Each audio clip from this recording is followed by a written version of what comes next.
नमस्कार, बहुत स्वागत है आपका सुप्रभात राजस्थान में। मैं हूं आपके साथ श्रुति श्रीवास्तव और मैं हूं आपके साथ आयुषी गुप्ता। बुलेटिन की शुरुआत करेंगे इस वक्त की बड़ी खबर के साथ। लोकसभा चुनाव से जुड़ी हुई बड़ी जानकारी आपको दे दें। आज लोकसभा चुनाव की तारीखों का ऐलान होगा।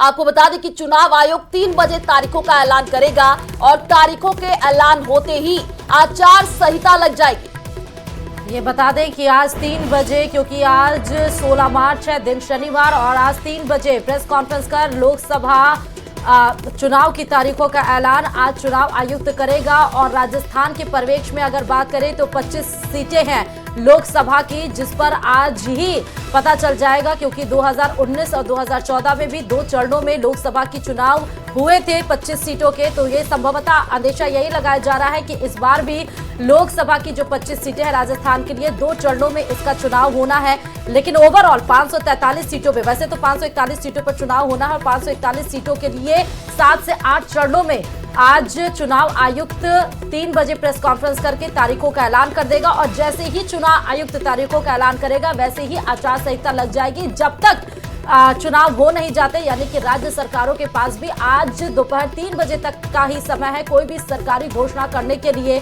और इसके पहले ही हमने देखा राजस्थान में जिस तरह से पेट्रोल और डीजल पर वैट कम किए गए, 4% डीए बढ़ोतरी की गई, और साथ ही लोकसभा में जिस तरह, विधानसभा में जिस तरह हम हॉस्पिटल्स के निर्माण की बात किए, ऊर्जा की बात किए, तमाम क्षेत्रों में जिस तरह से सरकार की तरफ से घोषणाएं की गई।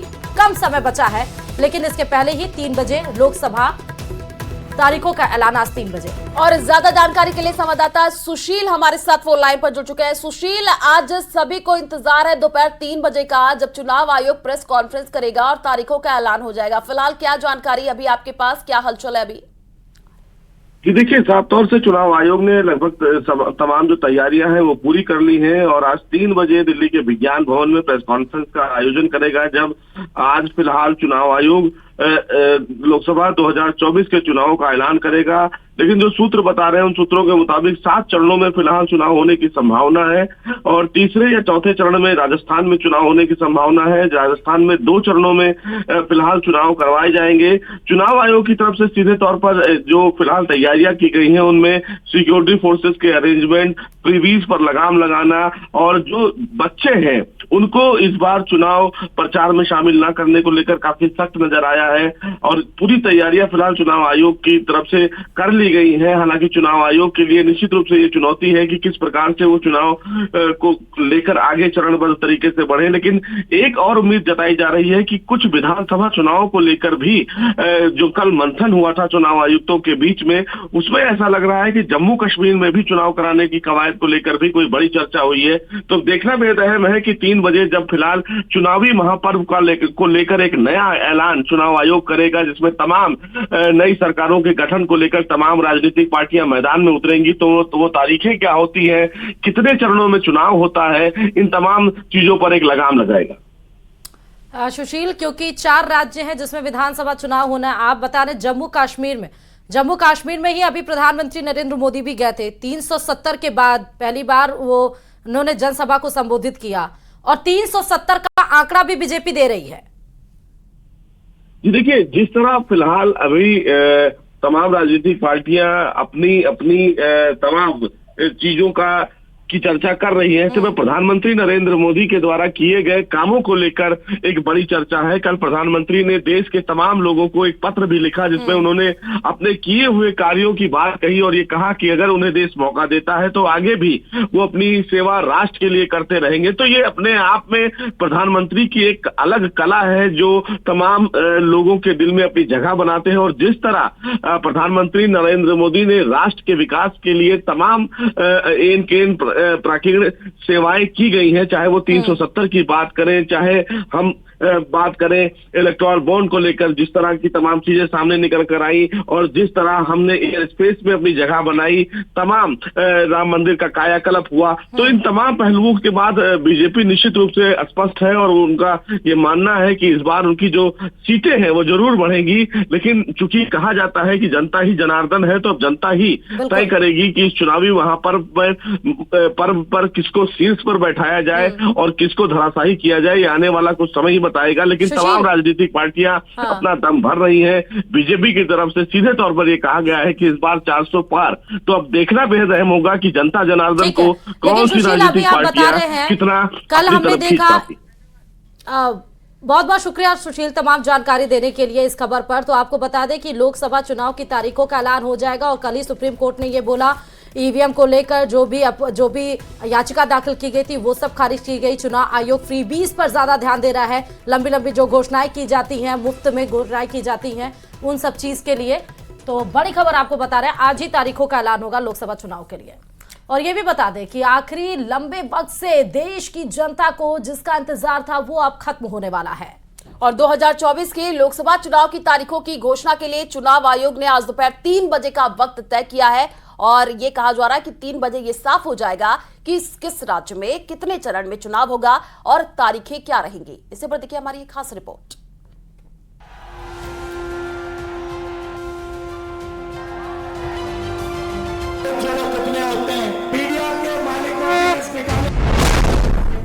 खत्म होने वाला है देश का इंतजार।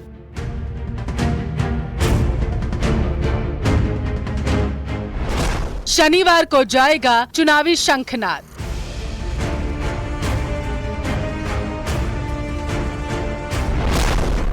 शनिवार 3 बजे चुनाव आयोग की प्रेस कॉन्फ्रेंस।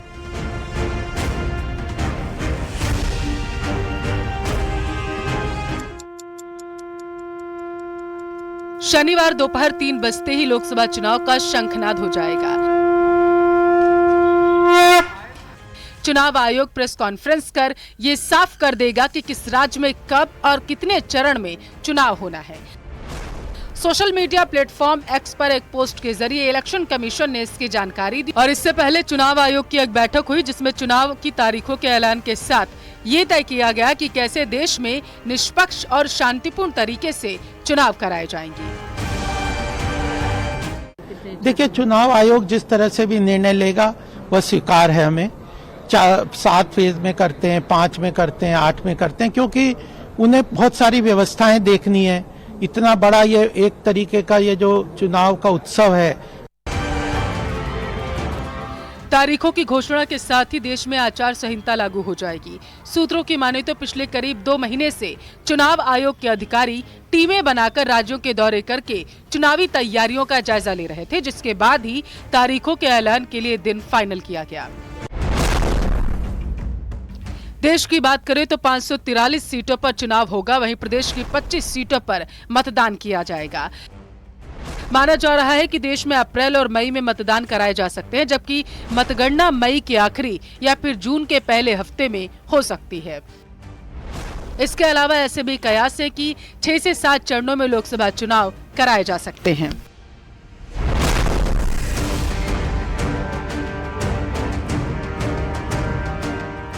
सूत्रों की माने तो प्रदेश में 2 चरण में चुनाव हो सकता है। पिछली बार भी राजस्थान में 2 ही चरण में चुनाव हुआ था। चौथे और 5वें चरण के तहत राजस्थान में 29 और 6 मई को मतदान हुआ था। 29 अप्रैल 2019 को 13 सीटों पर मतदान हुआ, जबकि 6 मई से 12 सीटों पर वोट डाले गए, जबकि 23 मई 2019 को सभी सीटों पर नतीजे घोषित किए गए।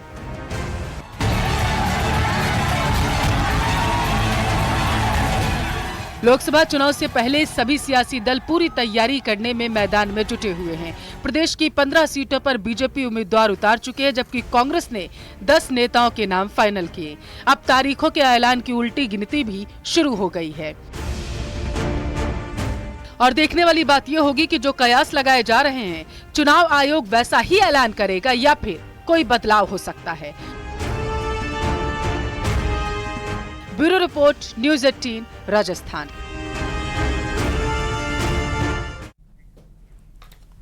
तो बड़ी जानकारी आपको दे दें, देशवासियों के नाम प्रधानमंत्री नरेंद्र मोदी ने चिट्ठी लिखी है और चुनाव के ऐलान से पहले पीएम की ये चिट्ठी है, जिसमें ये लिखा गया है कि हमें विश्वास है आपका समर्थन मिलता रहेगा, राष्ट्र निर्माण के लिए हम काम कर रहे हैं। और ये जो चिट्ठी लिखी गई है उसमें ये तमाम बड़ी बातें लिखी गई हैं और साथ ही साथ उन्होंने लिखा है कि मेहनत करते रहेंगे, ये मोदी की गारंटी है। 10 साल में लोगों के जीवन में सकारात्मक बदलाव हुआ है और 140 करोड़ परिवारजनों का विश्वास मेरे साथ है, ये चिट्ठी में लिखा गया है। चिट्ठी भी हम आपको टीवी स्क्रीन पर दिखा रहे हैं। देशवासियों के नाम प्रधानमंत्री नरेंद्र मोदी की ये चिट्ठी है और जो चिट्ठी है वो तस्वीर हम आपको टीवी स्क्रीन पर दिखा रहे हैं और इसमें कई बड़ी बातें प्रधानमंत्री नरेंद्र मोदी की तरफ से लिखी गई हैं, जिसमें लिखा गया है कि 140 करोड़ परिवारजनों का विश्वास मेरे साथ है। 10 साल में लोगों के जीवन में सकारात्मक बदलाव हुआ है और मेहनत करते रहेंगे, ये मोदी की गारंटी है। तो ये तमाम बड़ी बातें प्रधानमंत्री नरेंद्र मोदी ने अपनी चिट्ठी में लिखी है। अब बड़ी खबर आपको ये बता दे हैं कि कांग्रेस को राजस्थान में फिर से बड़ा झटका लगने वाला है। इसलिए क्योंकि अब ओबीसी चेहरे के रूप में डॉक्टर कर्ण सिंह कांग्रेस का दामन छोड़कर बीजेपी का दामन थाम सकते हैं। कल डॉक्टर कर्ण सिंह यादव ने कांग्रेस अध्यक्ष गोविंद सिंह डोटासरा को अपना इस्तीफा पत्र सौंप दिया था। हालांकि कारण बताया कि ये निजी वजह से किया है, लेकिन ये सबको मालूम है कि अलवर में जो फुटबॉल चल रहा था वो अब सामने निकल के आ गया है। कर्ण सिंह ने साफ तौर पर इसके लिए जिम्मेदार ललित यादव को ठहराया है कि उन्होंने कहा कि अलवर से ललित यादव को टिकट दिया गया, इसलिए वो अब नाराज है और इसीलिए अब वो कांग्रेस का दामन छोड़कर बीजेपी का दामन थामने की तैयारी कर रहे हैं। डॉक्टर कर्ण सिंह के साथ प्रोफेसर बीएल वर्मा भी बीजेपी का दामन थामेंगे और साथ ही साथ कांग्रेस के विचार विभाग के प्रमुख रहे हैं बीएल वर्मा, पूर्व सांसद रह चुके हैं। आपको डॉक्टर कर्ण सिंह बता दें, बीएल वर्मा भी विचार विभाग के प्रमुख रह चुके हैं। कोटा विश्वविद्यालय के संस्थापक कुलपति और धाकड़ महासभा के राष्ट्रीय अध्यक्ष भी रह चुके हैं बीके वर्मा। अलवर विश्वविद्यालय के पूर्व कुलपति डॉक्टर जेपी यादव भी बीजेपी में शामिल हो रहे हैं। तो ये सारे नाम आप देखिए, यादव बेल्ट में एक बड़ी सेंधमारी करने की कोशिश की जा रही है। हालांकि सेंधमारी बीजेपी नहीं कर रही है, लेकिन कांग्रेस में ही जो यादव बेल्ट है, ओबीसी वर्ग है, वो खासा नाराज है क्योंकि टिकट कटने के बाद से दिल्ली में प्रदर्शन भी किया गया था। और इस खबर पर हमारे संवाददाता राजेंद्र जुड़े हुए। राजेंद्र, एक और बड़ा झटका कांग्रेस को, कैसे संभालेगी कांग्रेस? ओबीसी बेल्ट पूरा खिसक रहा है बीजेपी की तरफ। जी है, कांग्रेस के से पूर्व 2 बार सांसद रहे हैं और 2 बार विधायक रहे हैं डॉक्टर कर्ण सिंह यादव, और किसान नेता बस्तीराम यादव जो पीसीसी सदस्य भी रहे हैं, उनके नेतृत्व में जो उनके बड़ी संख्या में जो समर्थक रहे हैं वो भी आज जयपुर पहुंचेंगे और मुख्यमंत्री भजनलाल शर्मा की मौजूदगी में भाजपा ज्वाइन करेंगे। इसके अलावा अभी तक जो अलवर जिला प्रमुख जो वर्तमान में मौजूद हैं, उनके द्वारा भी पत्ते नहीं खोले गए हैं, लेकिन संभावनाएं जताई जा रही हैं कि शायद वो भी भाजपा का दामन थाम सकते हैं। तो कहीं न कहीं एक के बाद एक बड़े कांग्रेस को जो है वो बड़े नेता हैं वो कांग्रेस छोड़कर जा रहे हैं। तो इससे कहीं न कहीं उनके चुनाव का जो अभियान है उसको नुकसान होगा। लेकिन पूर्व केंद्रीय मंत्री जितेंद्र सिंह के द्वारा कहा कि जो लोग कांग्रेस छोड़कर जाना चाहें उनके लिए रास्ता साफ है, उसके बावजूद भी कांग्रेस पार्टी है वो यहाँ से जीतेगी। तो कहीं न कहीं कांग्रेस के जो बड़े नेता जो राष्ट्रीय महासचिव हैं जितेंद्र सिंह, उन्होंने कहा कि जो लोग पार्टी को छोड़कर जाना चाहते हैं वो अपने स्वार्थों के पूर्ति के लिए कांग्रेस छोड़ रहे हैं। बहुत बहुत शुक्रिया राजेंद्र तमाम जानकारी देने के लिए। तो महेंद्र जीत सिंह मालवीय पहले गए, जाट चेहरा के तौर पर ज्योति मिर्धा गई, यानी कि अब ओबीसी पूरा वर्ग, ना सिर्फ डॉक्टर कर्ण सिंह अपने साथ जा रहे हैं बल्कि तमाम वो चेहरे जो बड़े चेहरे रह चुके हैं कांग्रेस के, जिसमें वो पूरा एक तरह से एक पूरा बेल्ट वो खिसक रहा है। कांग्रेस से बीजेपी का दामन थाम सकते हैं डॉक्टर कर्ण सिंह।